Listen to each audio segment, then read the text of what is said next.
Hello everyone, আসসালামু আলাইকুম। আশা করি সবাই খুবই খুবই ভালো আছো। তোমাদের আরেকবার স্বাগতম জানাচ্ছি আমাদের প্রোগ্রামিং এর ক্লাসে। সো প্রথম ক্লাসটাতে আমাদের একটু সমস্যা হয়েছিল, যেই সমস্যার জন্য আমরা ক্লাসটা 30 মিনিট পরে এখন শুরু করছি। সো বলো সবাই আমাকে শুনতে পাচ্ছ কিনা, আমার ভিডিও দেখতে পাচ্ছ কিনা, এখন সাউন্ড একদম ঠিক আছে কিনা?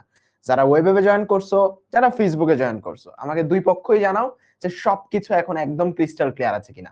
ওকে, সো আজকে আমরা যে অধ্যায়টা পড়বো সেটা হচ্ছে প্রোগ্রামিং ভাষা। হ্যাঁ, এটা হচ্ছে তোমাদের এইচএসসির একটা খুবই গুরুত্বপূর্ণ একটা অধ্যায়। খুবই বলতে খুবই গুরুত্বপূর্ণ একটা অধ্যায়, কারণ এখান থেকে প্রায় 2টা সৃজনশীল আসে। তার মানে তুমি 20 মার্কসের সৃজনশীল পাবাই এখান থেকে যে কোনো বোর্ডে, প্লাস 25টা এমসিকিউ এর মাঝে কমপক্ষে 5 থেকে 6টা এমসিকিউ এই অধ্যায় থেকে আসবে। সো খুবই গুরুত্বপূর্ণ একটা অধ্যায় আমরা শুরু করতেছি।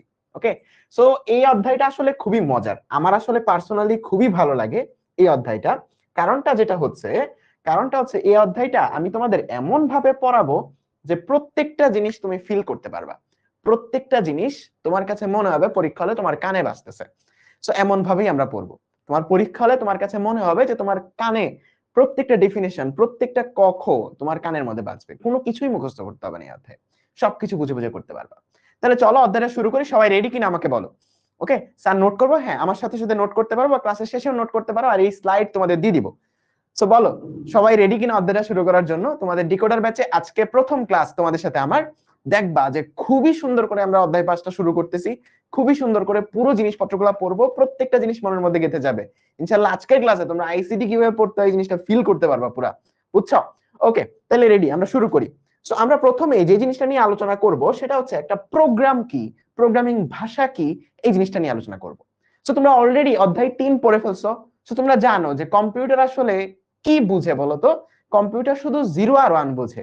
0 আর 1 ছাড়া কিন্তু কম্পিউটার আর কিচ্ছু বোঝে না। এই প্রশ্নটা যখন তোমাদের মনে আসছে, এই প্রশ্নটা আসা উচিত যে ভাইয়া কম্পিউটার 0 আর 1 কেমনে বোঝে? কম্পিউটার তো একটা মেশিন, একটা মেশিন কেমনে 1 2 3 4 বা 0 আর 1 এগুলা বুঝবে? এই প্রশ্নটা আসা উচিত ছিল। সো কম্পিউটার আসলে 0 আর 1ও বুঝে না। কম্পিউটার বুঝে যে বিদ্যুৎ আছে নাকি বিদ্যুৎ নাই। মনে করো তোমার একটা ছোট্ট একটা সার্কিট, ওই সার্কিটে কারেন্ট আছে নাকি নাই, সে জাস্ট এই জিনিসটাই বুঝে। সো আমরা আদর করে যদি কোনো একটা জায়গাতে ভোল্টেজ থাকে বা যে জিনিসটা অন থাকে, ওই জিনিসটা আদর করে আমরা 1 বলি।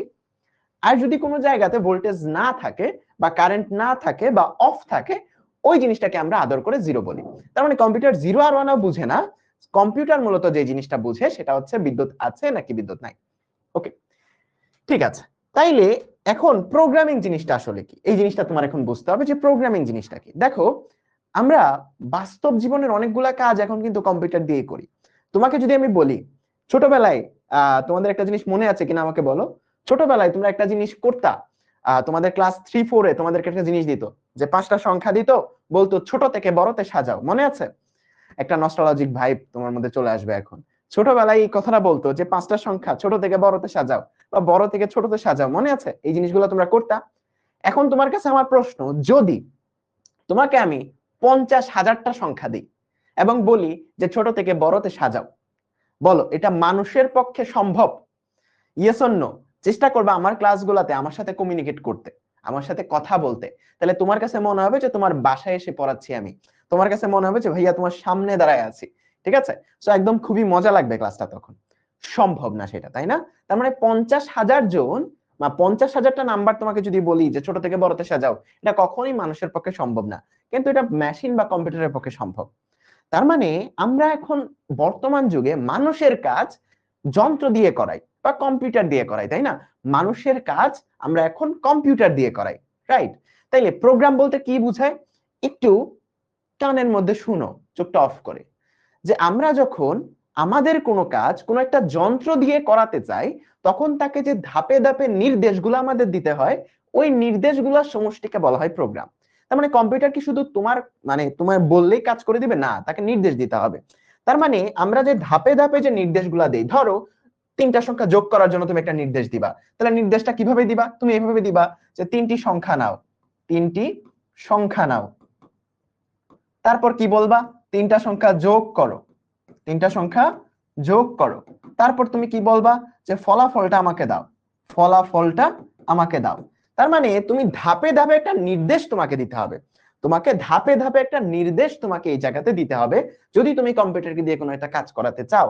ধরো তুমি হচ্ছে 1 থেকে 50,000 সংখ্যা বা 50,000টা সংখ্যা তুমি সিরিয়ালি সাজাতে চাও ছোট থেকে বড়, তাহলে তুমি কি নির্দেশ দিবা?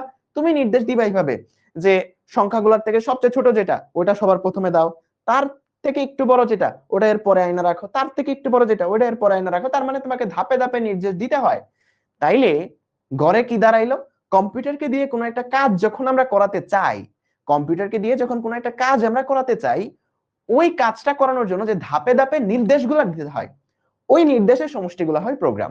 তাহলে চোখ অফ করে বলো তো কানে শোনা যায় কিনা? ডেফিনেশনটা কখনোই মুখস্থ করতে হবে না। ক্লাসের পরে তোমার যে বইও পড়তে হবে ব্যাপারটা এমন না, তুমি বই একবার রিডিং পড়লেই দেখো যে সব পারো, সব কানে বাজতেছে। তার মানে প্রোগ্রাম বলতে কি বোঝায়? চোখটা অফ করে কানের মধ্যে শুনো কিনা দেখো, যে আমরা যখন যন্ত্র দিয়ে কোনো একটা কাজ করাতে চাই তখন ধাপে ধাপে যে নির্দেশগুলা দিতে হয়, এই নির্দেশের সমষ্টি, নির্দেশগুলোর সমষ্টিকে বলা হয় প্রোগ্রাম। বলো ডেফিনেশনটা সবার ক্লিয়ার কিনা? এই নির্দেশগুলোর সমষ্টি, আমরা যে নির্দেশগুলা দিচ্ছি এই নির্দেশগুলোর সমষ্টিকে বলা হয় প্রোগ্রাম। বলো ডেফিনেশনটা সবার ক্লিয়ার কিনা? তোমাদের জন্য ফরমালি স্লাইডে লেখাও আছে, তোমরা চাইলে পরবর্তীতে নোট করে নিতে পারো যে যন্ত্রের মাধ্যমে কোনো সমস্যার সমাধান করার জন্য আমরা যে ধাপে ধাপে নির্দেশ দেই, এই নির্দেশগুলোকে বলা হয় প্রোগ্রাম। এই নির্দেশগুলোর সমষ্টিকে বলা হয় প্রোগ্রাম। মানে প্রোগ্রাম বলতে কি বোঝায়? ইনস্ট্রাকশন, তুমি কি নির্দেশ দিচ্ছ সেগুলোকে বলা হয় প্রোগ্রাম। ওকে, খুবই সুন্দর একটা জিনিস, ক্লিয়ার? ওকে, ঠিক আছে। সো এখন আমরা আরেকটা জিনিস পড়বো। আমাকে বলো, মনে করো তুমি একজনের মনের ভাষা বুঝতে চাও, তাইলে ওই মানুষটার মনের ভাষা বুঝতে হইলে তোমাকে ওই মানুষটার মনের ভাষায় কথা বলতে হবে না? মনে করো তুমি একজনকে চাচ্ছ যে যে তোমার কথা শুনুক, এখন সে যদি তোমার কথা নাই বুঝে তাইলে বলে কোনো লাভ আছে? কোনো লাভ নাই। তার মানে আমরা যদি কারোর সাথে কথা বলতে চাই, এটা কি নেসেসারি যে তার ভাষা আর আমার ভাষাটা সেম হওয়া লাগবে, যেন আমার কথাও সে বুঝতে পারে, তার কথাও আমি বুঝতে পারি? রাইট? হওয়া লাগবে কিনা বলো, উচিত কিনা? অবশ্যই দরকার। তাইলে এখন আমাকে বলো যে কম্পিউটার তো বুঝে 0 আর 1, কম্পিউটার বুঝে 0 আর 1। এখন তুমি যদি তাকে নির্দেশ দিতে চাও, তোমাকেও নির্দেশটা দিতে হবে 0 এবং 1 এ, তা নাহলে তো সে বুঝবে না। তার মানে আমাদের কম্পিউটার বুঝে হচ্ছে শুধুমাত্র 0 এবং 1। তার মানে তাকে যে নির্দেশটা তোমার দিতে হবে ওই নির্দেশটাও 0 আর 1 এই দিতে হবে অবশ্যই, না হলে সে কখনোই বুঝবে না। তার মানে তুমি যে তাকে যে নির্দেশটা দিবা, যে নির্দেশটা বা ইনস্ট্রাকশন গুলা যে তুমি দিবা, সেই নির্দেশগুলোও তোমাকে দিতে হবে 0 এবং 1 এ, তা না হলে সে কখনোই সেটা বুঝবে না। রাইট? ওকে, এখন বলো 0 আর 1 এইটা দিয়ে ইনস্ট্রাকশন দেয়া আমাদের জন্য সহজ নাকি কঠিন? অবশ্যই কঠিন। এত এত 0 এত এত 1 দিয়ে আমরা কিভাবে ইনস্ট্রাকশন দিব? মনে করো কোনো কিছু যোগ করার জন্য ইনস্ট্রাকশন হচ্ছে এরকম যে 0 1 1 0 1 0 1 1 1 1 1 এরকম। বলো তো এই জিনিসটা মনে রাখা বা এই জিনিসটা তুমি যখন কাজ করবা এই জিনিসটা মনে রাখা সহজ? সহজ না, এই জিনিসটা মনে রাখা খুবই কঠিন, তাই না? 0 আর 1 দিয়ে প্রোগ্রাম লেখা বা ইনস্ট্রাকশন দেয়া মানুষের পক্ষে স্ট্যান্ডস টু ইম্পসিবল। বাট কম ভেজালটা হইলো কম্পিউটারটা বা 0 আর 1 ছাড়া কিছু বুঝে না। সো এই জায়গাতেই আমাদের যে জিনিসগুলো উদ্ভব হয় সেটা হচ্ছে প্রোগ্রামিং, বিভিন্ন ভাষা। অর্থাৎ আমরা ইনস্ট্রাকশন গুলা যেই ভাষা ব্যবহার করে দেই সেই ভাষাকে বলা হয় প্রোগ্রামিং ভাষা। তাইলে প্রোগ্রাম বলতে কি বোঝায় আরেকবার রিক্যাপ করো, কানে দেখবা যে পরীক্ষা হলে যে এমনি কানের মধ্যে বাজবে, যে কম্পিউটারকে দিয়ে বা যন্ত্র দিয়ে কোনো একটা কাজ করানোর লক্ষ্যে ধারাবাহিক যে নির্দেশগুলা দেই সেই নির্দেশগুলাকে বলা হয় প্রোগ্রাম। যে ভাষা ব্যবহার করে নির্দেশগুলা দেই সেই ভাষাকে বলা হয় প্রোগ্রামিং ভাষা। এখন আমরা আরেকটা জিনিস বুঝলাম যে এই ভাষাটা অবশ্যই কি হইতে হবে? 0 এবং 1 হইতে হবে, না হলে কম্পিউটার বুঝবে না, না হলে কম্পিউটার বুঝবে না। বুঝছো? এখন তোমার সাথে যদি কোনো চাইনিজ মানুষ কথা বলে তুমি বুঝবা? কখনোই বুঝবা না। একটা ভিডিও আছে, এটা খুবই ফেমাস, ইউটিউবে গেলে তোমাদের দেখানো যাবে। ইউটিউবে কি জানি একটা ভিডিও আছে ডিপ জলের, ওকে আমি জাস্ট তোমাকে দেখাই।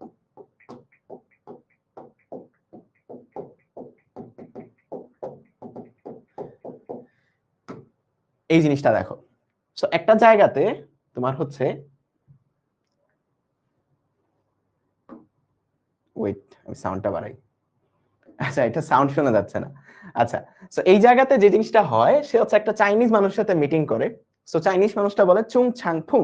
ওকে, সো তুমি কিন্তু এটা বুঝবা না বা মানুষের পক্ষে এটা বোঝা সম্ভব না।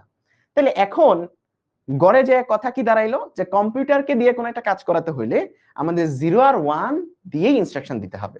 জিরো আর ওয়ান ছাড়া কেন সে কিছু বুঝে না? কারণ কম্পিউটার বুঝে শুধুমাত্র অন আর অফ, বিদ্যুৎ আছে অথবা বিদ্যুৎ নাই, ওই জিনিসটাকে আমরা আদর করে জিরো আর ওয়ান বলতেছি। ওকে, সো কম্পিউটার জিরো আর অন আসলে বুঝে না, সে বুঝে অন আর অফ, মানে বিদ্যুৎ আছে আর নাই, ওই জিনিসটাকে আদর করে আমরা ওয়ান আর জিরো বলতেছি। ঠিক আছে, সো আমরা যেই প্রবলেমটাই বললাম যে কম্পিউটারকে এখন নির্দেশ দিতে হইলে আমাদের জিরো আর ওয়ানেই দিতে হবে। এখন কথা হইলো, আমরা তো জিরো আর ওয়ান দেওয়াটা আমাদের জন্য কঠিন, জিরো আর ওয়ান দিয়ে নির্দেশ দেওয়াটা আমাদের জন্য কঠিন, তাইলে একটা কাজ কি করা যায়? সো এই জায়গাতে আমাদের আসা হচ্ছে অনুবাদক প্রোগ্রাম। মনে করো যে তুমি একটা মিটিং করবা একটা জাপানিজ একটা লোকের সাথে, তাইলে কি করবা বলো তো? জাপানিজ একটা লোকের সাথে তুমি যখন মিটিং করবা, তোমার একজন অনুবাদক দরকার হবে প্রথমে। সো অনুবাদক কি করবে? মনে করো যে তুমি এই জায়গাতে আছো, এই জায়গাতে আছে জাপানিজ, এই জায়গাতে আছে তোমার আরেকটা বন্ধু। সো এখন কি হবে ব্যাপারটা, তুমি যখন জাপানিজে বলবা, তুমি তো বাংলায় বলবা, তুমি যখন বাংলায় বলবা, সে ওইটাকে ট্রান্সলেট করে জাপানিজে তাকে বলবে, জাপানিজ যখন জাপানিজে বলবে, সে এটাকে ট্রান্সলেট করে তোমাকে বলবে। তার মানে যখন আমরা একজন আরেকজনের ভাষা বুঝতে পারি না, তখন আসলে আমাদের যে জিনিসটা দরকার হয়, অনুবাদক বা ট্রান্সলেটরের দরকার হয়, তাই না? এই যে তোমরা অনেকে কে মুভি দেখো, কে ড্রামা দেখো, তারপর ইংলিশ অনেক মুভি দেখো, বা জাপানিজ কোরিয়ান অনেক মুভি দেখো, কি দিয়ে দেখো? সাবটাইটেল দিয়া। তার মানে সাবটাইটেলটা কি করে, তোমাকে নিচে বাংলায় লিখে দেয় যে আসলে মানেটা কি। ওকে, তোমরা কে ড্রামা দেখো না, আচ্ছা ঠিক আছে, অনেক মেয়েরা দেখে। সো এই জায়গাতে যেই ভাষাগুলো আমরা বুঝি না, মনে করো তামিল একটা মুভি দেখতেছো, সো যেই ভাষাগুলো বুঝি না ওদের নিচে কিন্তু ট্রান্সলেটরটা থাকে, যেটা দিয়ে আমরা আসলে বুঝতে পারি। তার মানে একটা অচেনা ভাষার সাথে আমরা কমিউনিকেট করার জন্য যে জিনিসটা দরকার, সেটা হচ্ছে একটা অনুবাদক প্রোগ্রাম। এর নাম কি? এর নাম হচ্ছে অনুবাদক। অনুবাদক, এর নাম কি? এর নাম হচ্ছে অনুবাদক। এখন আমরা কম্পিউটারের ক্ষেত্রে সমস্যাটা কি পড়ছিলাম? কম্পিউটার জিরো আর ওয়ান ছাড়া কিছু বুঝে না। বাট আমাদের সমস্যা হইলো, আমরা তো অনেক ইংলিশে প্রোগ্রাম লিখবো, সি ভাষা আমরা ইংলিশে লিখবো, যে অ্যাড বা মাল্টিপ্লাই ফর এগুলা লিখবো। ঠিক আছে, এখন ইংলিশটা তো কম্পিউটার বোঝে না, কম্পিউটার বোঝে জিরো আর ওয়ান। ওই জিরো আর ওয়ানের ভাষাটাকে আসলে বলা হয় মেশিন ভাষা। সো এটা আমরা একটু পরে পড়বো আবার। তার মানে আমাদেরও এরকম একটা প্রোগ্রাম লাগবে, এরকম একটা প্রোগ্রাম লাগবে, এটাও একটা এক ধরনের প্রোগ্রাম, যেই প্রোগ্রামটা আমাদের ভাষায় লেখা প্রোগ্রামকে কম্পিউটারের ভাষায় অর্থাৎ জিরো আর ওয়ানে লেখা প্রোগ্রামে রূপান্তর করবে। বুঝছো? আমাদের ভাষায় লেখা প্রোগ্রামকে জিরো আর ওয়ানে ভাষায় লেখা, মানে জিরো আর ওয়ানে লেখা প্রোগ্রামে রূপান্তর করবে। আমাদের ভাষায় লেখা প্রোগ্রামকে জিরো আর ওয়ানে লেখা প্রোগ্রামে রূপান্তর করবে। ওকে, তার মানে আমরা কি ভাষায় লিখবো? আমরা বিভিন্ন ভাষায় লিখতে পারি। অবশ্যই আরবিতে লিখবা না, মানে এটা তুমি তুমি নিজে যদি প্রোগ্রামিং শিখো, তুমি নিজে আসলে বানাইতে পারবা এরকম, যে তুমি বাংলায় লিখতেছো ওইটা আসলে জিরো আর ওয়ানে কনভার্ট হচ্ছে, এরকম সম্ভব যদি অনুবাদক প্রোগ্রামটা তুমি বানায় নাও। ঠিক আছে, সো আমরা যেই ভাষাগুলাই প্রোগ্রাম লিখবো, এটা সাধারণত সি হয়, সি প্লাস প্লাস হয়, পাইথন হয়, আরো এরকম অনেকগুলা ল্যাঙ্গুয়েজ আছে, অ্যাসেম্বলি ভাষা হয়। সো আমরা তো ইংলিশে লিখতেছি, আমরা ইংলিশে লিখতেছি, সো ইংরেজি প্রোগ্রামটাকে সে কনভার্ট করবে জিরো আর ওয়ানে, কম্পিউটার তখন সেটা বুঝবে, কম্পিউটার তখন সেটা বুঝবে। সো এই কাজটা কে করে বলতো? এই কাজটা করে তোমার বাসার যে কাজের মানুষটা আছে, তুমি যারে কিনে আনছো, সে কি বলতো? সে হচ্ছে অনুবাদক প্রোগ্রাম। তার নাম কি? তার নাম হচ্ছে অনুবাদক প্রোগ্রাম। তার নাম কি বলতো? অনুবাদক প্রোগ্রাম। বলতো ক্লিয়ার জিনিসটা? তাইলে তোমাকে যদি বলি যে ভাইয়া অনুবাদক প্রোগ্রাম কি, পরীক্ষা হলে ক নাম্বারে আসলো অনুবাদক প্রোগ্রাম কি, চোখটা অফ করে কানের মধ্যে বলো, শুনতে পাবা কিনা, যে অনুবাদক প্রোগ্রাম হচ্ছে এক ধরনের বিশেষ ধরনের প্রোগ্রাম, যেটা আমাদের ভাষায় লেখা প্রোগ্রামকে মেশিন ভাষা অর্থাৎ জিরো আর ওয়ানে কনভার্ট করে বা কম্পিউটারের ভাষাতে রূপান্তর করে। বুঝছো? কম্পিউটারের ভাষাটার নামই হচ্ছে মেশিন ভাষা, মেশিন যেটা বুঝে। তার মানে অনুবাদক প্রোগ্রাম হচ্ছে বিশেষ ধরনের একটা প্রোগ্রাম, যেটা আমাদের লেখা প্রোগ্রামকে মেশিন ভাষায় কনভার্ট করে। বলো পরীক্ষা হলে কানের মধ্যে শুনতে পাবা কিনা ডেফিনেশনটা, আর কখনো মুখস্থ করা লাগবে? অনুবাদক প্রোগ্রাম কি যদি ক নাম্বারে আসে, কখনো মুখস্থ করা লাগবে? কখনো মুখস্থ করা লাগবে না। যে অনুবাদক প্রোগ্রাম হচ্ছে একটা বিশেষ ধরনের প্রোগ্রাম, এটা জাস্ট একটা কি, একটা মানুষ যে জাস্ট তোমার ল্যাঙ্গুয়েজটার ব্যারিয়ারটা দূর করতেছে। ওকে, যেটা তোমার ল্যাঙ্গুয়েজের ব্যারিয়ারটা দূর করতেছে। সো অনুবাদক প্রোগ্রাম হচ্ছে একটা বিশেষ ধরনের প্রোগ্রাম, যেটা আমাদের লেখা প্রোগ্রামকে বা আমাদের ভাষায় লেখা প্রোগ্রামকে মেশিনের ভাষায় রূপান্তর করে। বলো ক্লিয়ার কিনা সবার ডেফিনেশনটা?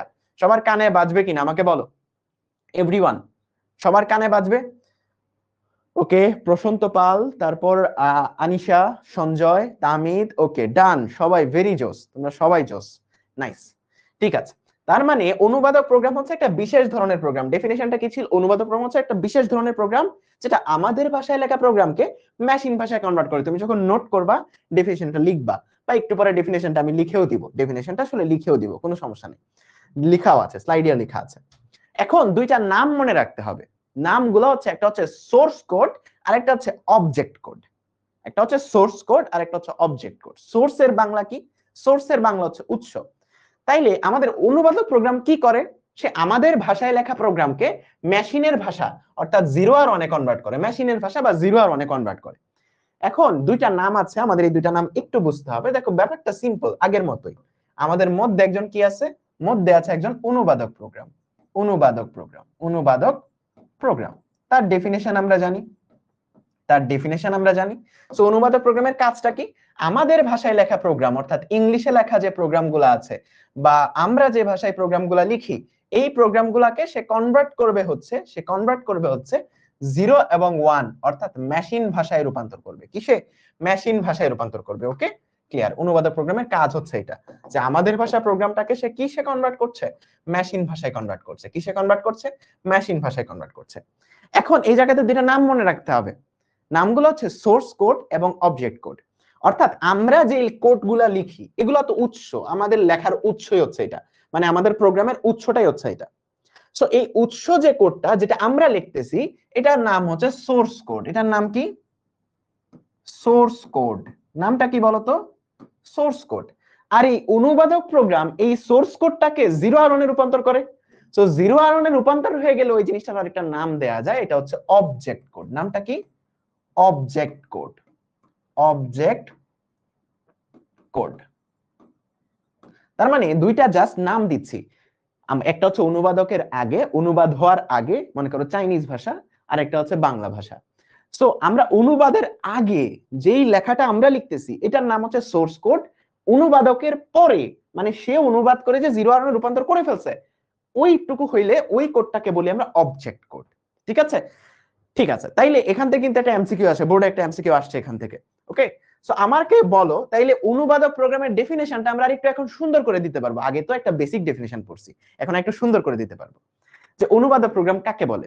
অনুবাদক প্রোগ্রাম হচ্ছে একটা বিশেষ ধরনের প্রোগ্রাম যেটা আমাদের লেখা সোর্স কোডকে মেশিন ভাষা বা অবজেক্ট কোডে রূপান্তর করে। দুইটা জাস্ট কিওয়ার্ড তুমি অ্যাড করে দিলা, টিচার ডেফিনেশনে খুশি হয়ে যাবে যে সেই সোর্স কোড কি এটাও জানে, অবজেক্ট কোড কি এটাও জানে।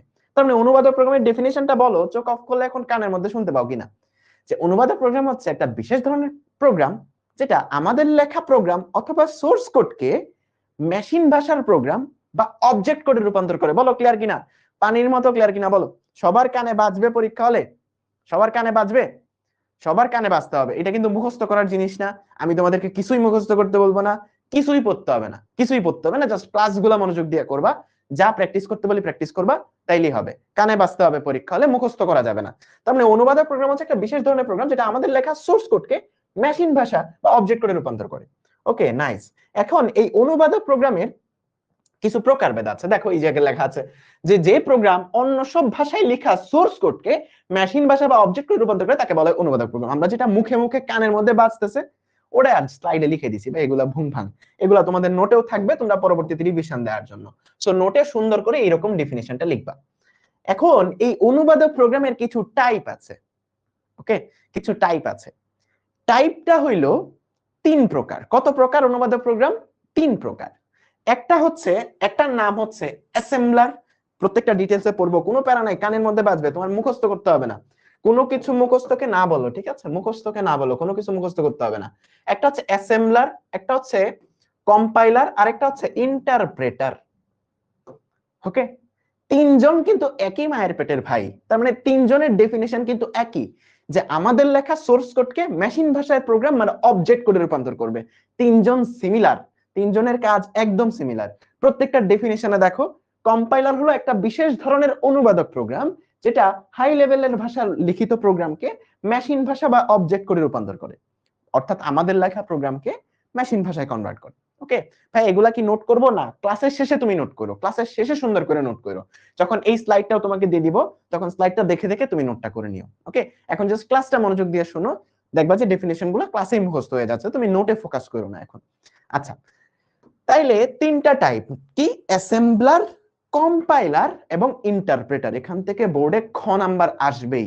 প্রোগ্রামিং থেকে যে দুইটা সৃজনশীল আসবে বোর্ডে, ওই বোর্ডের একটা সৃজনশীলের খ নাম্বারে এই প্রশ্নটা থাকবেই যে কম্পাইলার ইন্টারপ্রেটারের পার্থক্য। তার মানে পরীক্ষালে কি আসবে প্রশ্নটা তোমাকে বলে দিছি। এটা বোর্ডের পরীক্ষা হোক কলেজের পরীক্ষা হোক, এই প্রশ্নটা তুমি পাবাই, এটা মাস্ট তুমি পাবাই। এই প্রশ্নটাই পরীক্ষাতে আসবে যে কম্পাইলার এবং ইন্টারপ্রেটারের পার্থক্য। আমি তোমাকে প্রশ্ন আউট করে দিলাম। ওকে, সো এটা খুব সুন্দর করে দেখবা যে কানের মধ্যে বাজবে। এখন ওয়েট করো, অ্যাসেম্বলার কি জিনিস দেখো। জাস্ট তিনটা জিনিস এই জায়গাতে। একটা হচ্ছে অ্যাসেম্বলার, এটা মনে করো আলাদা জিনিস। কম্পাইলার আর ইন্টারপ্রেটার, তিনটা জিনিস এই জায়গাতে। অ্যাসেম্বলার হচ্ছে এক ধরনের ভাষা, এটা একটু পরে আমরা পড়বো। একটা ভাষা আছে, ওই বিশেষ ভাষাটার নাম হচ্ছে অ্যাসেম্বলি ভাষা। কি ভাষা? একটা বিশেষ ভাষা আছে যেই ভাষাটার নাম হচ্ছে অ্যাসেম্বলি ভাষা। দেখো আমাদের যেমন ভাষা বিভিন্ন রকম হইতে পারে, বাংলা, ইংলিশ, উর্দু, আরবি, হিন্দি, যে কোনো কিছু হইতে পারে। এরকম কম্পিউটারের যে প্রোগ্রামগুলা, এটা আমরা বিভিন্ন ভাষায় লিখতে পারি। সি একটা ভাষার নাম, সি প্লাস প্লাস একটা ভাষার নাম, পাইথন একটা ভাষার নাম, জাভা একটা ভাষার নাম। তার মানে অনেক রকমের ভাষা হইতে পারে। সো এরকম অ্যাসেম্বলি ল্যাঙ্গুয়েজ, এটা আসলে একটা ভাষার নাম। অ্যাসেম্বলি ল্যাঙ্গুয়েজ, এটা নিয়ে আরো ডিটেইলসে আমরা একটু পরে পড়বো। সো অ্যাসেম্বলি ল্যাঙ্গুয়েজ এটা আসলে একটা ভাষার নাম। এটা কি? এটা একটা ভাষার নাম, একটু পরে ডিটেইলসে পড়বো, হাতে রেখে দাও। সো অ্যাসেম্বলি ভাষা এটা একটা ভাষা, এটা সম্পর্কে ডিটেইলসে আমরা একটু পরে পড়বো। সো জাস্ট মনে রাখো যে এক একটা, হ্যাঁ নোট জেএস, এই যে একজন নাম বলছে। সো এক একটা ল্যাঙ্গুয়েজকে অনুবাদক করার জন্য অনুবাদক প্রোগ্রামও বিশেষ ধরনের হইতে হয়। যেই অনুবাদক প্রোগ্রামটা বাংলা ভাষাকে অনুবাদ করতে পারে, ওই অনুবাদক প্রোগ্রাম কিন্তু ইংরেজি ভাষাকে অনুবাদ করতে পারবে না। তার মানে প্রত্যেকটা ভাষার জন্য ডেডিকেটেড অনুবাদক প্রোগ্রাম লিখতে হয় আমাদের। প্রত্যেকটা ভাষার জন্য ডেডিকেটেড অনুবাদক প্রোগ্রাম লিখতে হয়। কারণ একজন মানুষ চাইনিজ আর বাঙালির সাথে কমিউনিকেট করাইতে পারে, সে কি জাপানিজ আর বাঙালির সাথে কমিউনিকেট করাইতে পারবে? পারবে না, কারণ সে তো জাপানিজ বুঝে না, সে চাইনিজ বুঝে। রাইট? তার মানে অনুবাদক প্রোগ্রামও আমাদের যেই ভাষায় লিখতেছি প্রোগ্রাম, তার জন্য বিশেষ একটা অনুবাদক প্রোগ্রাম আমাদের তৈরি করতে হয়। বোঝা গেল? সো অ্যাসেম্বলি একটা ভাষা আছে, এটা নিয়ে আমরা ডিটেইলসে পড়ব আর একটু পরে। অ্যাসেম্বলি ভাষা একটা আছে, ওই ভাষার যে প্রোগ্রামগুলা, ওইগুলাকে যারা মেশিন ভাষায় কনভার্ট করে, ওই অনুবাদক প্রোগ্রামকে একটা বিশেষ নাম দেওয়া হয় অ্যাসেম্বলার। তার মানে তুমি জাস্ট ডেফিনেশনটা তোমার পরীক্ষায় এমনি লিখতে পারবা, অ্যাসেম্বলার হচ্ছে বিশেষ ধরনের একটা অনুবাদক প্রোগ্রাম, যেটা অ্যাসেম্বলি ভাষায় লেখা প্রোগ্রামকে মেশিন ভাষা বা অবজেক্ট কোডে রূপান্তর করে। সোর্স কোড, অবজেক্ট কোড, এই কিওয়ার্ড গুলা দিলে তোমার ডেফিনেশন সুন্দর হয়ে যাবে। তার মানে অ্যাসেম্বলার হচ্ছে বিশেষ ধরনের একটা অনুবাদক প্রোগ্রাম। এরা সবাই কিন্তু অনুবাদক প্রোগ্রাম। বিশেষ ধরনের একটা অনুবাদক প্রোগ্রাম যেটা অ্যাসেম্বলি ভাষায় লেখা প্রোগ্রামকে মেশিন ভাষা বা জিরো আরনে রূপান্তর করে। বলো ক্লিয়ার কিনা? ওকে। আর কম্পাইলার আর ইন্টারপ্রেটার দুইটা আসলে একই জিনিস, দুইটা ডেফিনেশন একদম সেম, একদম জাতের মানে মায়ের পেটের ভাই, এক মায়ের পেটের ভাই। ঠিক আছে? কম্পাইলার ইন্টারপ্রেটার দুইটা একই জিনিস। দুইটার কাজ কি? হাই লেভেল ল্যাঙ্গুয়েজ যেগুলো আছে, হাই লেভেল ল্যাঙ্গুয়েজ, এটাও কি একটু পরে পড়বো। এই কিওয়ার্ড গুলো আমরা একটু পরে পড়বো যে কোনগুলাকে হাই লেভেল ল্যাঙ্গুয়েজ বলি। তার মানে এটাও হাতে রেখে দাও, হাই লেভেল ল্যাঙ্গুয়েজ কাকে বলে এটা একটু পরে পড়বো। সো যেমন একটা example, C, C plus plus, এগুলাকে বলা হয় হাই লেভেল ল্যাঙ্গুয়েজ। পাইথন, এটা আমরা একটু পরে পড়বো। সো হাই লেভেল ল্যাঙ্গুয়েজকে যারা মেশিন ভাষায় কনভার্ট করে, তাদের নাম হচ্ছে কম্পাইলার এবং ইন্টারপ্রেটার। এখন বলবা যে ভাই দুইটা যদি একই হয় তাহলে দুইটার নাম কেন দিলেন? ওই যে একটা একটা মিম আছে না, একটা মিম আছে না, ওই যে ভাই গরুর দাম কত? কয় 1 লাখ। কয় লালডা না কালাডা? বলে লালডা। 1 লাখ। তাহলে কালাডা কত? কালাডাও 1 লাখ। গরু খায় কি? ভুসি। কোনটা, লালডা না কালাডা? লালডা খায় ভুসি, তাহলে কালাডা কি খায়? ভুসি। ওই তার মানে ব্যাপারটা এরকম যে দুইটা জিনিস যদি একই হয় তাহলে আলাদা নাম দেওয়ার কি দরকার, তাই না? আলাদা নাম দেওয়ার কি দরকার?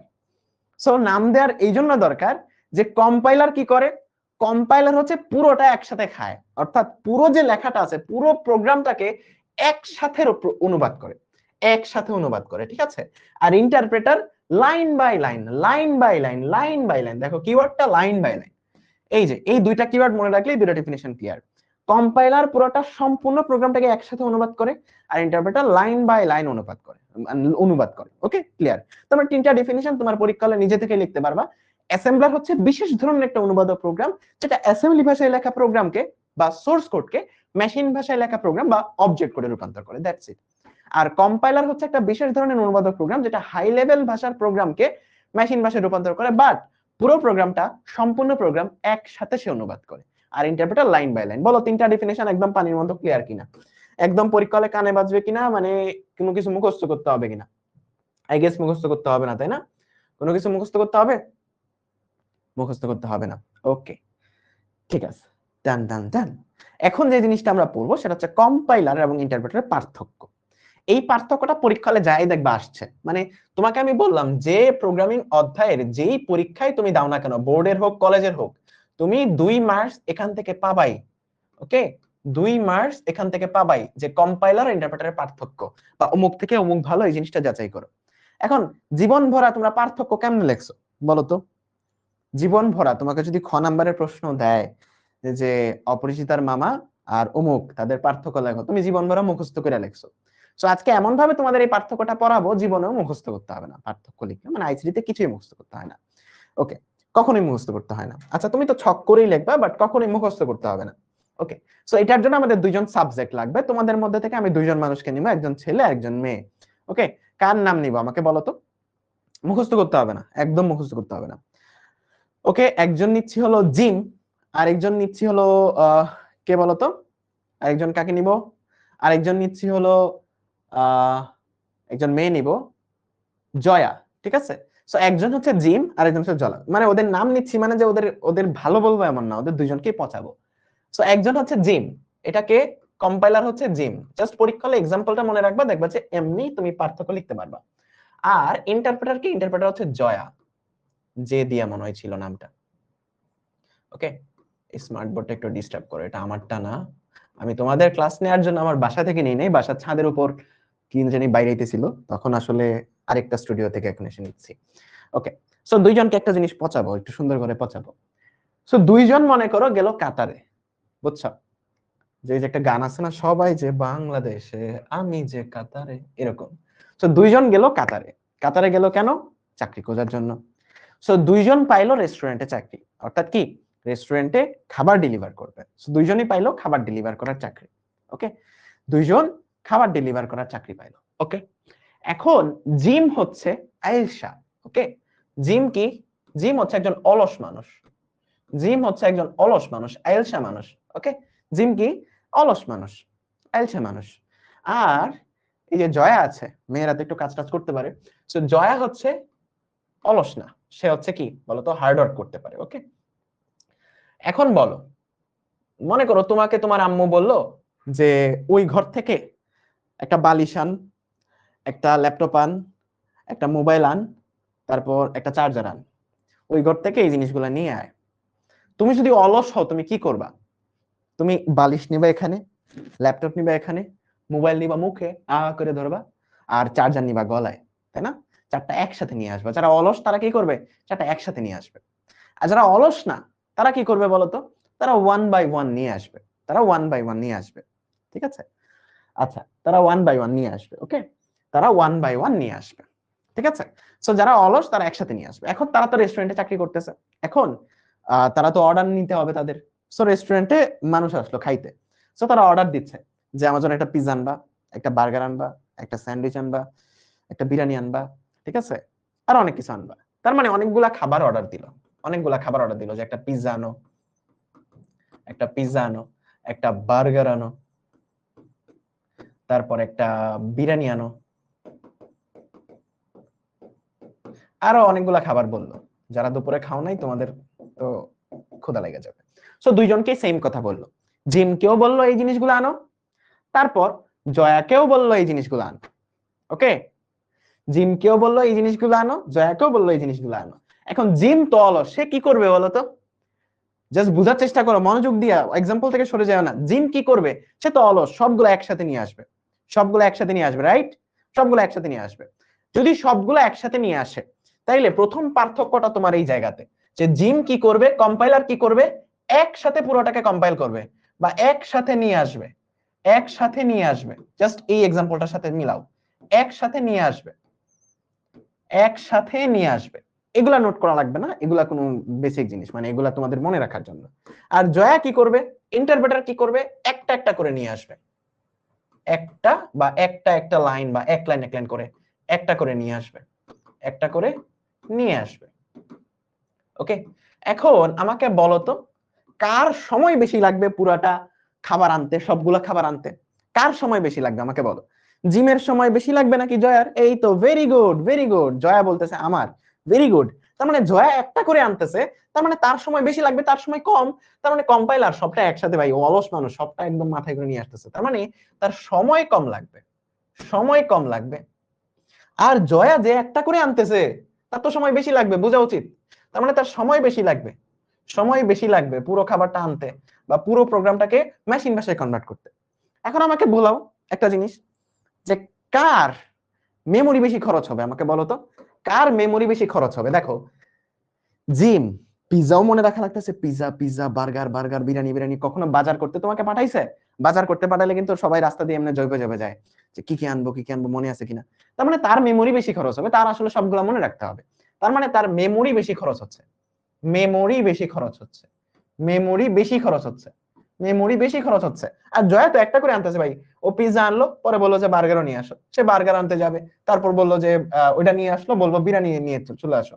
তার মানে একটা একটা করে, তার মেমোরি বেশি লাগতেছে না, তার মানে মেমোরি কম খরচ হচ্ছে, মেমোরি কম খরচ হচ্ছে, মেমোরি কম খরচ হচ্ছে। ঠিক আছে, ওকে।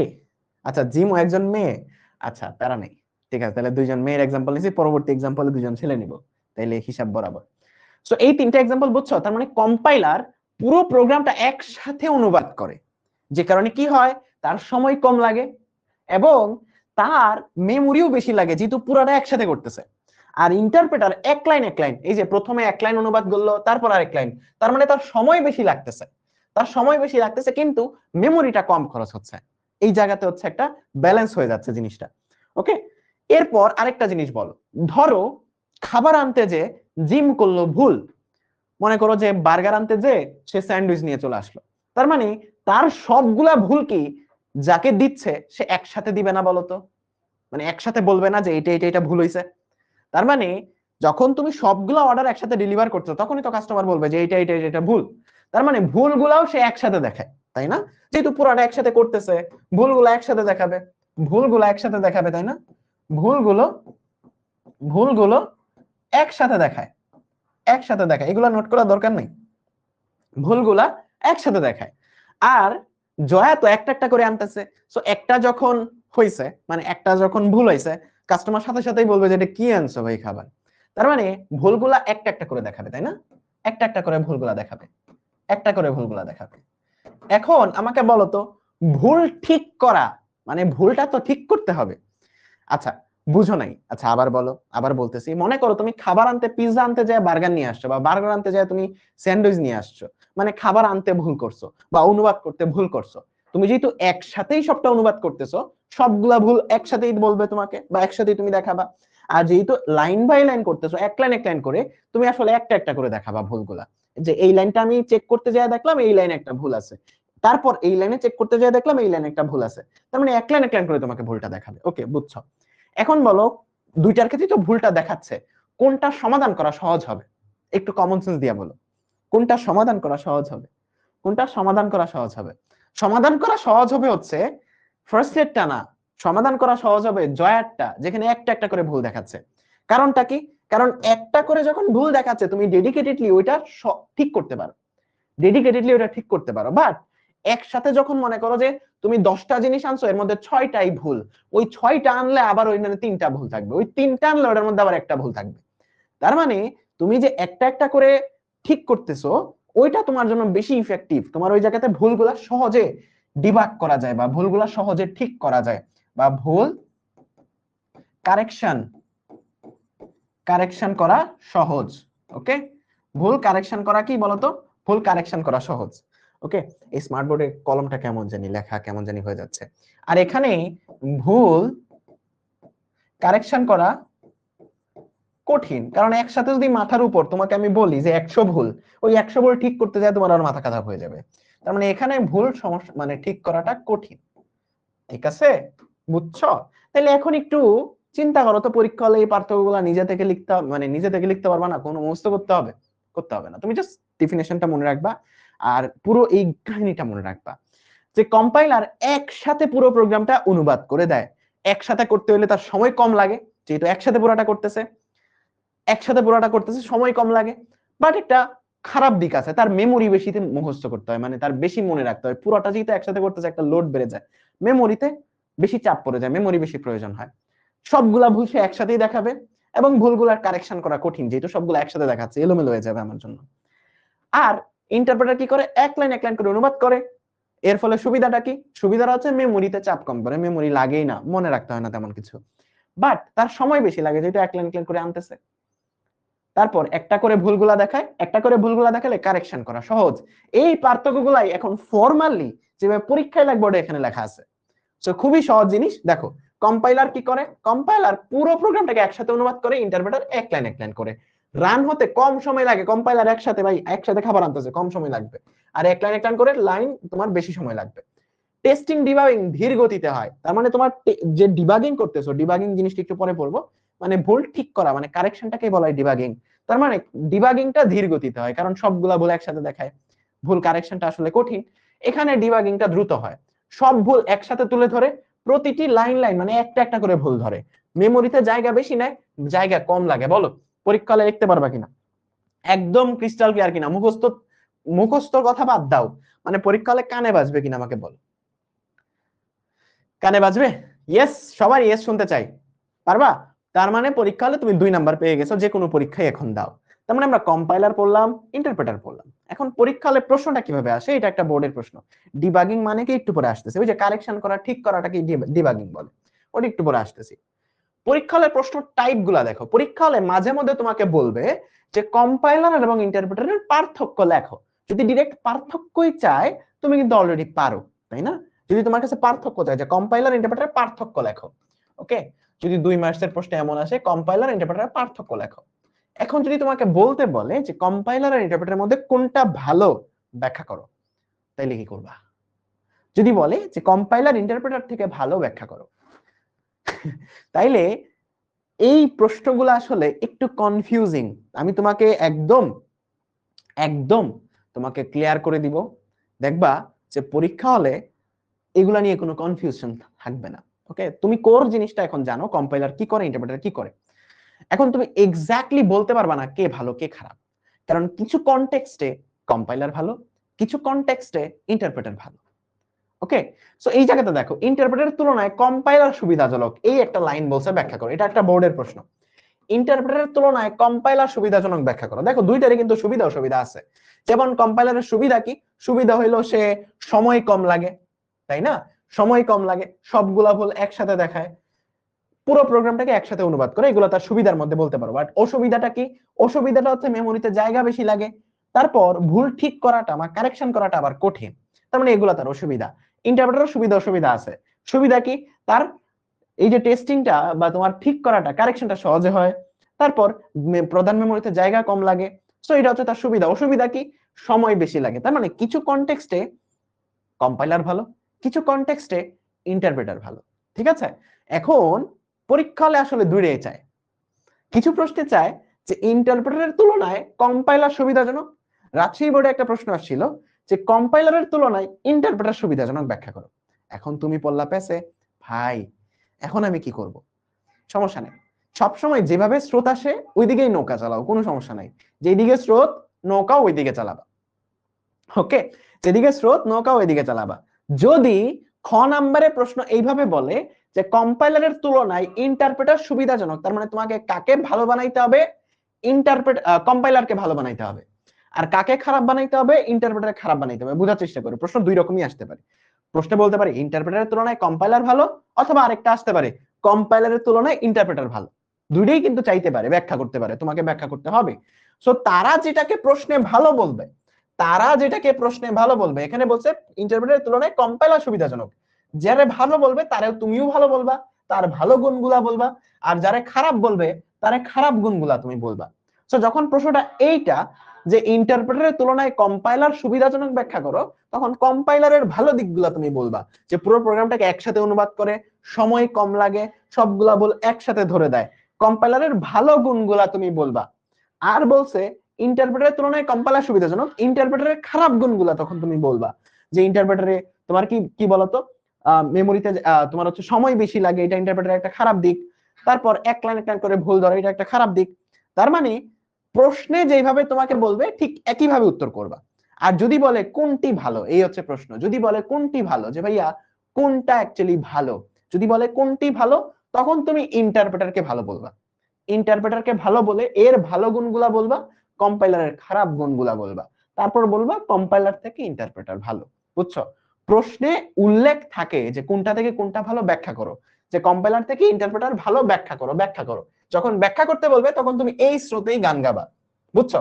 যারে ভালো বলছে তার ভালো বলবা, যারে খারাপ বলছে তার খারাপ বলবা। প্রশ্ন যেই টোনে তুমিও সেই টোনে আগাবা। এখন যদি বলে কোনটি ভালো ব্যাখ্যা করো, তোমার কাছে জানতে চাইছে, তখন তুমি ইন্টারপ্রেটারকে ভালো বলবা। ক্লিয়ার সবাই? তোমরা তো শুরুতেই বলতেছিলে ইন্টারপ্রেটার ভালো, সো এখন তোমাকে যদি জিজ্ঞেস করে যে কোনটি ভালো ব্যাখ্যা করা, তখন ইন্টারপ্রেটারকে ভালো বলবা। আর যদি প্রশ্নে বলে দেয় যে কম্পাইলার ভালো ব্যাখ্যা করো, তখন তুমি কম্পাইলারকে ভালো বলবা। বুঝছো? বুঝতে পারছো? বলো সবাই ক্লিয়ার কিনা? যারে ভালো বলবা তার ভালো গুণ লিখবা, যারে খারাপ বলবা তার খারাপ গুণ লিখবা। ঠিক আছে? মুশফিকুর ক্লিয়ার? ঠিক আছে, সবার ক্লিয়ার কমেন্ট আছে। Tamid clear? Okay, nice. Maria clear? Nice nice nice. Debugging মানে কি প্রশান্ত পাল? এতবার প্রশ্ন করতে হবে না, তোমার একবার করলেই আমি দেখি। এই যে দেখো স্লাইড আছে, সো আমার কাছে সবগুলোর সলিউশনই আছে, তোমার প্রশ্ন করতে হবে না। এখন এই যে কম্পিউটারের যে ভুলগুলা, এই ভুলগুলার একটা নাম আছে, নাম হচ্ছে বাগ। বড় বাঘ না কিন্তু, বাঘ। এটা বয়কার বা আডুবাঙ্গা দ, বাঘ। ঠিক আছে? কম্পিউটারের যে ভুলগুলা, এই ভুলগুলাকে বলা হয় বাগ। আর এই ভুলগুলা ঠিক করার যে প্রক্রিয়া, এই ঠিক করার প্রক্রিয়াটাকে বলা হয় ডিবাগ। ওকে? তার মানে এগুলা ঠিক করা বা কারেকশনের যে প্রক্রিয়া, ওই কারেকশনের যে প্রক্রিয়া, সেটাকে বলা হয় ডিবাগ। ওকে? ক্লিয়ার? তার মানে কম্পিউটারের মানে প্রোগ্রামের ভুলগুলাকে বলা হয় বাগ, ভুলগুলা ঠিক করার যে প্রক্রিয়া তাকে বলা হয় ডিবাগ। এখন পুরাতন বইগুলাতে তোমাদের এই বাগ নিয়ে, বাগ কত প্রকার, এটার অনেকগুলা প্রশ্ন ছিল, বাট আমরা পড়বো, যদিও আমাদের এখন বোর্ড বইয়ে নাই। তোমাদের একটা বড় প্রশ্ন, ভাই আইসিটি পড়বো কোন বইটা? দেখো, কোনো রাইটারের বই কিনা লাগবে না, কোনো দরকার নাই। আইসিটি বোর্ডের যে বইটা আছে, সেই বোর্ডের বইটা কিনবা, সাথে বোর্ডের বইটা শেষ করে তুমি তোমাদের প্র্যাকটিস শীট থেকে সৃজনশীল এমসিকিউ সলভ করবা, এনাফ। অন্য কোন রাইটারের বইয়ে অনেক এক্সট্রা ইনফরমেশন দেয়া, মাহবুব স্যারের বই বলো, মুজিবুর রহমান স্যারের বই বলো, একসময় আমরাও এগুলা পড়াইতাম। বাট এখন যেহেতু বোর্ডের বই আছে, শুধুমাত্র বোর্ডের বইটা কিনবা, বোর্ডের বইটা পড়বা, রিডিং পড়বা, তারপর টেস্ট পেপার থেকে মানে বোর্ডের যে এমসিকিউ গুলো আসছে, যে সৃজনশীল গুলো আসছে, সেগুলো তুমি সলভ করবা। ওকে, সো আমরা এটা বোর্ড বইয়ের বাইরের জিনিস পড়তেছি একটা জিনিস, যে বাগ আসলে কত প্রকার, অর্থাৎ ভুল কত প্রকার। বলো তো, ভুল কত প্রকার? মানে কম্পিউটারে কত প্রকার ভুল আসতে পারে, কত প্রকার বাগ হইতে পারে, বুঝছো? কত প্রকার বাগ হইতে পারে কম্পিউটারে। ওকে, এই জিনিসটা এখন আমরা পড়তেছি, কারণ এখানে থেকে একটা এমসিকিউ আসলে আসতেও পারে, না আসলে নাও আসতে পারে, শিখে রাখা তো ভালো। একটাকে বলা হয় সিনট্যাক্স এরর। কি বলা হয়? Syntax error. এটার বাংলা হচ্ছে ব্যাকরণগত ভুল। এটা দুই টাইপ না, এটা চার টাইপ, ভুলগুলা চার প্রকার। এটার নাম কি? ব্যাকরণগত ভুল। ব্যাকরণগত, তার মানে ধরো তোমার কোন একটা জায়গাতে কমা দেওয়া দরকার ছিল, তুমি দাও নাই। কোন একটা জায়গাতে সেমিকোলন দেওয়া দরকার ছিল, তুমি দাও নাই। কোন একটা জায়গাতে প্রশ্নবোধক চিহ্ন দেওয়ার দরকার ছিল, তুমি দাও নাই।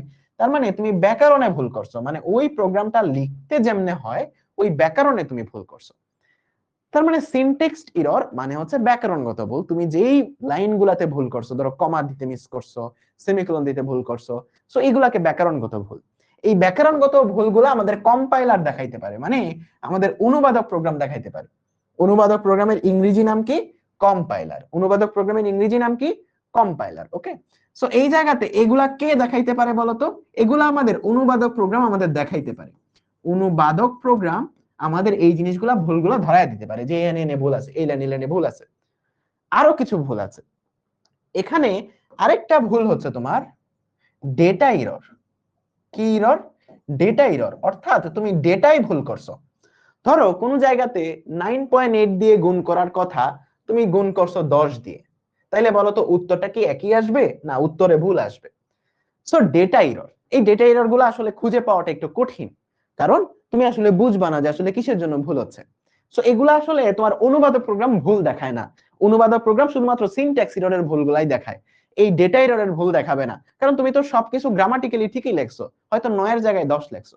সো এই ভুলগুলো আসলে অনুবাদ প্রোগ্রাম তোমাকে ভুলগুলা ধরায় না, সে জাস্ট সিনট্যাক্স এররের ভুলগুলা দেখায়, ব্যাকরণগত ভুলগুলা দেখায়। ওকে, বাট ডেটাতে ভুল করলেও তো তোমার উত্তরটা ভুল আসবে, রাইট? কোন একটা ক্যালকুলেশন করতেছো। পরবর্তীতে যে ভুলটা আছে সেটা হচ্ছে লজিক্যাল এরর।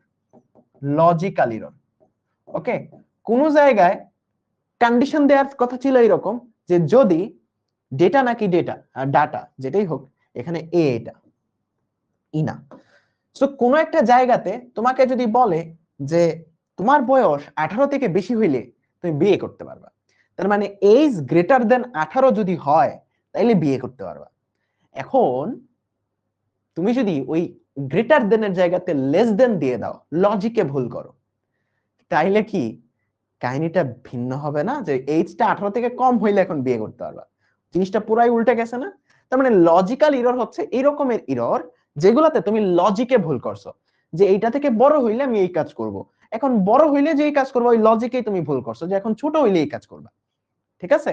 তার মানে গ্রেটার দেন এর জায়গাতে লেস দেন বা ইকুয়াল এর জায়গাতে নট ইকুয়াল, তার মানে তুমি লজিকটাই ভুল করছো, যে কোন লজিকে আমার এটা ঘটবে। মনে করো বোর্ডের এ প্লাস পাওয়ার লজিকটা কি, যে 80 থেকে যদি বেশি হয় তাহলে এ প্লাস, এখন তারা লজিকে ভুল করলো যে 80 থেকে কম হলে এ প্লাস দিয়ে দিল, তাহলে তো ভুল হইলো না জিনিসটা।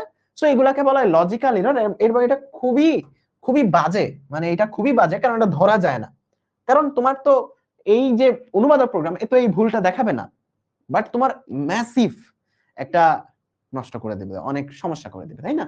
তার মানে এই জিনিসটা ধরা কঠিন, এই জিনিসটা ধরা কঠিন, বুঝছো? এই ভুলটা আসলে খুঁজে বের করা কঠিন। এরপরে আরেকটা জিনিস আছে, আরেক রকমের ভুল, এই ভুলটাকে বলা হয় রান টাইম এরর। কি বলা হয়? Run time error. অর্থাৎ রান করার সময়, প্রোগ্রামটা চালানোর সময় একটা ভুল হয়েছে। কেমন ভুল হইতে পারে? ধরো মেমোরি ফুল হয়ে গেছে প্রোগ্রামটা চালানোর সময়, প্রোগ্রামটা চালানোর সময় মেমোরি ফুল হয়ে গেছে, অথবা এমন হইতে পারে আরো কোনো কিছু ঝামেলা হয়েছে। তো সবকিছু ঠিক ছিল, প্রোগ্রাম চলতেছে চলতেছে চলতেছে অনেকক্ষণ চলতেছে, বাট 1 ঘন্টা পরে যায় মেমোরি ফুল হয়ে গেছে। সো এইগুলাকে বলা হয় রান টাইম এরর। ওকে, লজিক্যাল এরর ধরা কঠিন কেন? কারণ এই ভুলটা তো তোমাকে কেউ বলবে না যে ভাই এই জায়গাতে ভুল আছে, তোমার এটা খুঁজে বের করতে হবে, তোমাকে কেউ তো বলবে না যে এই জায়গাতে ভুল আছে। যে কোনো একটা জায়গাতে এ গ্রেটার দেন বি এর জায়গাতে তুমি দিয়ে রাখছো এ লেস দেন বি, মনে করো 500 লাইনের কোড।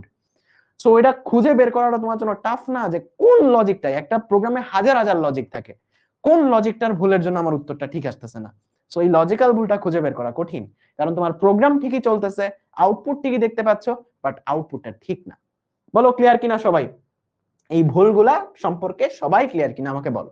ক্লিয়ার? সো এখন আমরা যে জিনিসটা পড়বো, এই জিনিসটা তোমাদের কিছু এমসিকিউ এর কাজে লাগবে। আমাদের পুরো ক্লাসটা 1 ঘন্টা 10 মিনিটের মতো হবে। সবাই মনোযোগ দাও, পুরো ক্লাসটা 1 ঘন্টা 10 মিনিটের মতো হবে, মনোযোগ দাও। সো এখন যে জিনিসটা পড়বো সেটা হচ্ছে প্রোগ্রামিং এর ইতিহাস, জিনিসটা পড়বো প্রোগ্রামিং এর ইতিহাস, এই জিনিসটা পড়বো। ঠিক আছে? প্রোগ্রামিং এর ইতিহাস এই জিনিসটা পড়বো। ওকে, তার মানে প্রোগ্রামে কি একদিনেই প্রোগ্রাম কি বানানো হয়ে গেছে? এটা লাভলেস যারা প্রোগ্রামিং তৈরি করছে একদিনেই বানাইছে না, একদিনে বানাই নাই, কালের বিবর্তনে সবকিছু চেঞ্জ হয়েছে। আমাদের শুরুতে বাটন ফোন চালাইতাম, তারপর আসলো আরেকটা অর্ধেক টাচ অর্ধেক বাটন, তারপরে আসলো স্মার্টফোন, এখন আসলো আরো ভালো ভালো ফোন। তার মানে ক্রমের তোমার হচ্ছে ক্রমের ধারায় জিনিসগুলো আপগ্রেড হয়েছে, তাই না? ক্রমের ধারায় জিনিসগুলো আপগ্রেড হয়েছে। আগে হচ্ছে 1G ছিল তোমার নেটওয়ার্ক, তারপর সেকেন্ড জেনারেশন 2G সিম আসছে, 3G সিম আসছে, 4G সিম আসছে। এই যে জি, জি মানে হচ্ছে জেনারেশন। ওকে, বুঝছো? মানে এটা কত জেনারেশনের, এই যে যেমন বলে না যে জেন জি, তারপর মিলিনিয়াম, আলফা, এরকম সময়ের ভিত্তিতে, টাইমলাইনের ভিত্তিতে আমরা আসলে কিছু ভাগে ভাগ করি। যেমন 1960 এর আগে যে ল্যাঙ্গুয়েজ গুলা তৈরি হয়েছে এগুলাকে বলি আমরা প্রথম প্রজন্ম, মানে তোমার একদম শুরুতে এই ল্যাঙ্গুয়েজ গুলা বানানো হয়েছে বা এই ল্যাঙ্গুয়েজ গুলা আবিষ্কার হয়েছে, মানে তৈরি তো করছে কেউ না কেউ। তো একদম তোমার 1960 এর আগে, 60 এর দশকে, 60 এর দশক বলতে কি বোঝায়? 50 থেকে 60, এই 60 এর দশকে যে ল্যাঙ্গুয়েজ গুলা তৈরি হয়েছে তাদেরকে আমরা একটা নাম দেই প্রথম প্রজন্মের ল্যাঙ্গুয়েজ। তারপর 60 থেকে 70 এর দশকে, 60 থেকে 70 এর দশকে, 60 থেকে 70 সালের মধ্যে যে ল্যাঙ্গুয়েজ গুলা তৈরি হয়েছে তাদেরকে বলি আমরা দ্বিতীয় প্রজন্মের ল্যাঙ্গুয়েজ। যারা 70 থেকে 80 দশকে তৈরি হয়েছে তাদেরকে আমরা বলি তৃতীয় প্রজন্মের ল্যাঙ্গুয়েজ। যারা 1980 সাল থেকে 1990 সালের মধ্যে তৈরি হয়েছে বা বর্তমানেও তৈরি হচ্ছে, ওইগুলাকে আমরা বলি চতুর্থ প্রজন্মের ল্যাঙ্গুয়েজ। এরপর যেগুলো তোমার হচ্ছে 2000 শতকে বা তোমার হচ্ছে 90 থেকে 2000 বা এর পরে সৃষ্টি হয়েছে ওইগুলাকে বলা হয় ফিফথ জেনারেশন ল্যাঙ্গুয়েজ, বাট আমাদের বইয়ে ফোর্থ জেনারেশন পর্যন্তই আছে। বুঝছো?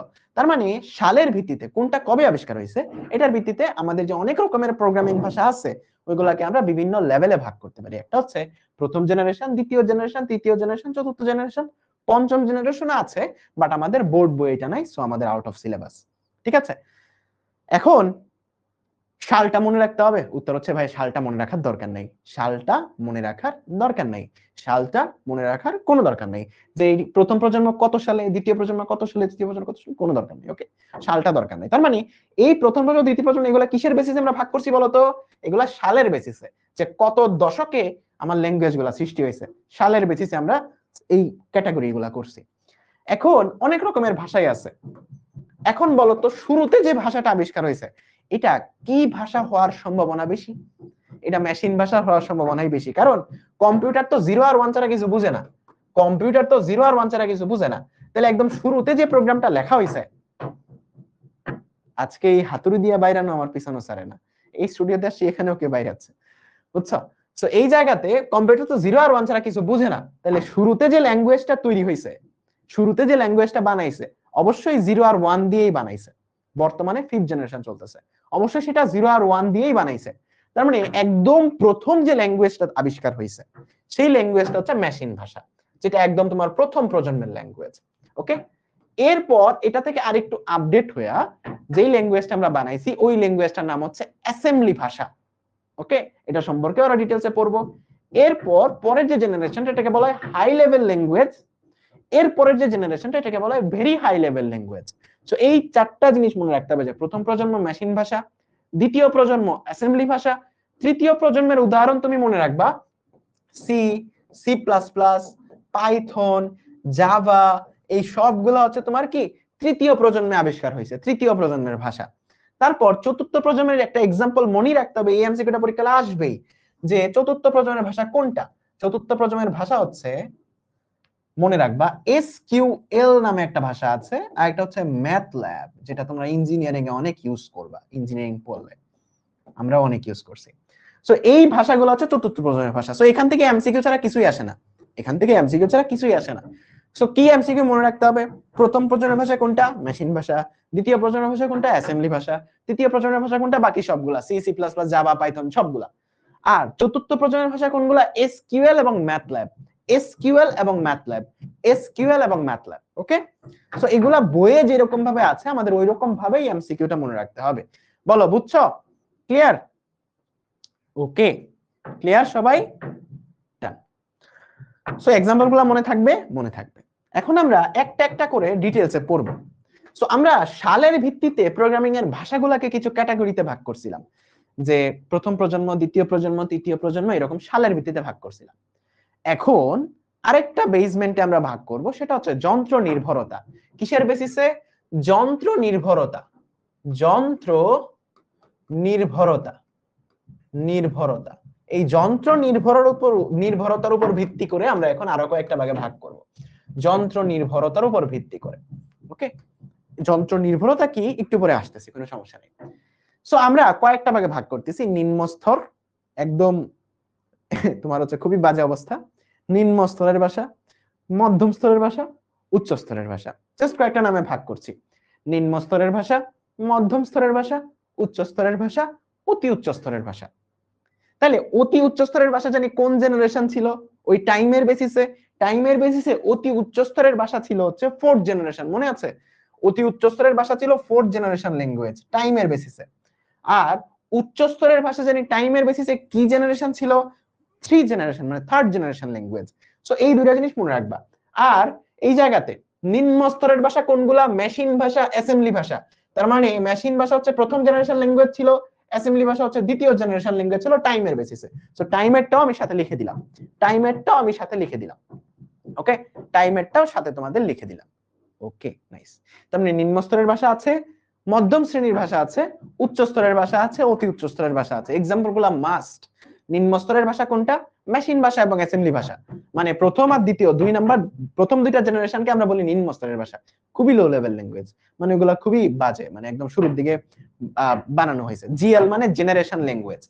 সো প্রথম নিম্ন স্তরের ভাষা কোনগুলো? ফার্স্ট জেনারেশন ল্যাঙ্গুয়েজ আর সেকেন্ড জেনারেশন ল্যাঙ্গুয়েজ, মেশিন ভাষা এবং অ্যাসেম্বলি ভাষা। ওকে, আর উচ্চ স্তরের ভাষা কোনগুলা? থার্ড জেনারেশন ল্যাঙ্গুয়েজ, মানে সবগুলা, C C plus plus, Java, Python, সবগুলা। আর সবচেয়ে মনে রাখতে হবে ফোর্থ জেনারেশন ল্যাঙ্গুয়েজটা হচ্ছে এসকিউএল এবং ম্যাথল্যাব। এই এক্সাম্পলটা অনেক বেশি আসে পরীক্ষা হলে। ফোর্থ জেনারেশন ল্যাঙ্গুয়েজ, নিচের কোনটি ফোর্থ জেনারেশন ল্যাঙ্গুয়েজ? এসকিউএল এবং ম্যাথল্যাব। বলো, মনে থাকবে? এসকিউএল এবং ম্যাথল্যাব। ওকে, ঠিক আছে, ওকে, ডান, মনে থাকবে আশা করি সবার। এখন আমরা এই প্রত্যেকটা ডিটেইলস পড়বো। প্রথমে মেশিন ভাষা, আমাকে বলো এটা নিম্ন শ্রেণীর ভাষা কিনা? ইয়েস, নিম্ন শ্রেণীর ভাষা। এটা কত জেনারেশন ল্যাঙ্গুয়েজ আমাকে বলো? কত জেনারেশন ল্যাঙ্গুয়েজ এটা? এটা ফার্স্ট জেনারেশন ল্যাঙ্গুয়েজ এবং নিম্ন শ্রেণীর ভাষা, এবং নিম্ন শ্রেণীর ভাষা। ফার্স্ট জেনারেশন ল্যাঙ্গুয়েজ এবং নিম্ন শ্রেণীর ভাষা, দুইটা লেভেল অনুযায়ী আমরা ভাগ করছি, মানে দুইটা ক্যাটাগরি অনুযায়ী, ফার্স্ট জেনারেশন এবং নিম্ন স্তরের ভাষা। এখন মেশিন ভাষাটা আসলে কি? মেশিন ভাষা হচ্ছে, আমার আগে কথাগুলো শুনো, তোমাদের সব কনফিউশন ক্লিয়ার হয়ে যাবে। আগে শুনতে দাও প্রত্যেকটা জিনিস। আমি যখন পড়ানো শেষ করছি তখন আর কোনো প্রশ্ন ছিল না, সো আমাকে আগে বলতে দাও। সো কম্পিউটার আসলে নিজের ভাষা বুঝে 0 আর 1। সো 0 আর 1 দিয়ে যে প্রোগ্রামিং ভাষাটা লেখা, এটার নাম হচ্ছে মেশিন ভাষা। 0 আর 1 দিয়ে যে প্রোগ্রামিং ভাষাটা লেখা, এটার নাম কি? এটার নাম মেশিন ভাষা। 0 আর 1 দিয়ে যেটা লেখা, এটার নাম মেশিন ভাষা।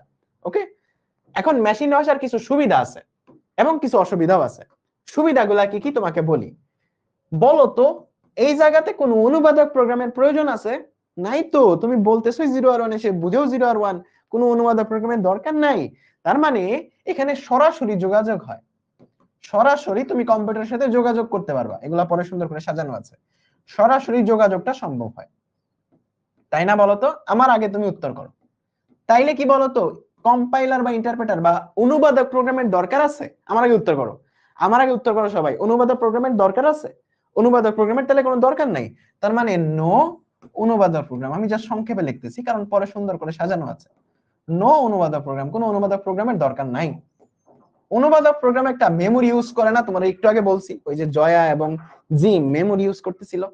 অনুবাদক প্রোগ্রাম মেমোরি ইউজ করতেছে, তাইলে এর তো অনুবাদক প্রোগ্রাম দরকারই নাই। তাহলে এর কোনো মেমোরি দরকার? নোট করা লাগবে না, ক্লাসের শেষে নোট করবা।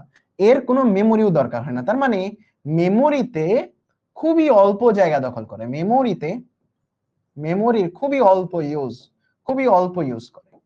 তো এগুলা কি তার ভালো দিক না? বলতো, কারোর সাথে সরাসরি কথা বলতে পারতেছো, এটা তো ভালো দিক। অনুবাদক প্রোগ্রামের প্রয়োজন হচ্ছে না, তো ভালো দিক। অল্প মেমোরি ইউজ করতেছো, এটা তো ভালো দিক। আর যেহেতু সরাসরি যোগাযোগ সম্ভব হচ্ছে, সময়টা কম লাগবে না? বলতো, তোমার হচ্ছে কথা বলতা, অনুবাদ হইতো, তারপর সে বুঝতো। এখন অনুবাদও কি লাগতেছে না, সরাসরি যোগাযোগ হলে সময় কম লাগবে না? সময় কম লাগবে, তার মানে সময়ও কম লাগবে, সময়ও কম লাগবে।